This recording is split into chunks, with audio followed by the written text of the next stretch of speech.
Finally ஒரு domestic பெர்ஃபார்மன்ஸுக்கு சரியான ஒரு ரிவார்ட் குடுத்துருக்காங்க. Ishan Kishan T20 world cup ஸ்குவாட மேக் பண்ணியிருக்காரு.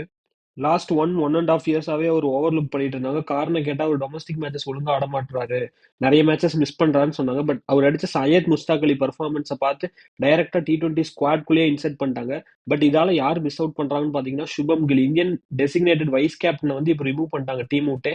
திரும்ப அக்ஷர் பட்டேலுக்கு வந்து வைஸ் கேப்டனா ப்ரமோஷன் குடுத்து டீம்ல எடுத்திருக்காங்க. இஷான் கிஷன் ஓப்பனிங் ஆடுவாரா மாட்டாரா அப்படின்றதெல்லாம் செகண்டரி டிபேட். பட் சஞ்சு சாம்சனுக்கு ஒரு ஃப்ரீ ஹேண்ட்ஸ் குடுத்து நீ தான் ஃபர்ஸ்ட் சாய்ஸ் ஓப்பனர் அப்படின்றத சொல்லாம சொல்லியிருக்காங்க. பட் இன்னொரு சர்ப்ரைஸ் செலெக்ஷன் என்னன்னு பார்த்தீங்கன்னா, ரிங்கு சிங்கோட செலெக்ஷன் தான். பிகாஸ் லாஸ்டா நடந்த T20 சீரிஸ்ல கூட அவருக்கு வாய்ப்பு தரல.